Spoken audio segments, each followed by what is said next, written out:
మొదట మాకు పెన్షన్ లేదు, మాకు పిఎల్సీ లేదు, డిఎల్ లేవు, ఏమీ లేవు. అంటే పోస్టింగ్ అండ్ ఊస్టింగ్ మీ పరిస్థితి. సమ్మర్ రావడంతో ఊస్టింగ్ మరలా పోస్టింగ్ ఇస్తారు. అంటే పర్మనెంట్ చేయరు పాపం. కాబట్టి మీరంతా పర్మనెంట్ కాదంటారు. ఏ సంవత్సరం ఆ సంవత్సరం మా ఇష్టమైతే ఉంచుకుంటాం, దాన్ని తీసిపోయినంత ఉంటారు. ఇటువంటి దుర్మార్గమైన విధానాలకి వ్యతిరేకం పోరాడాలి. పోరాటం చేస్తే మీ బాధ్య సంఖ్యలు తగ్గుతాయి, మీ సమస్యలు పరిష్కారం అవుతాయి. కాబట్టి అటువంటి సమరశీల పోరాటం చేయాలి, మామూలు పోరాటాలు కాదు.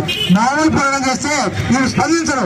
దున్నపోతు మీద వాన కురిస్తే నూరేస్తే అట్లుందో అట్లుంది. కాబట్టి ఈ రోజు నుంచి మీరంతా కూడా రకంగా యుద్ధంలో ఉన్నారు. మీరంతా మామూలుగా ఏదో సమ్మెంట్ ఆశమంటే తీసుకోకండి. మీరంతా యుద్ధంలో ఉన్నారు. కాబట్టి మీ సమస్యలు పరిష్కరించేంత వరకు కూడా మీ సమ్మెను విరమించకూడదు. మీ వెనుక అందరూ రాష్ట్రపోతున్నటువంటి పెన్షనర్లు 3,50,000 మంది వెనుకున్నారు. మన జిల్లాలో దాదాపు 30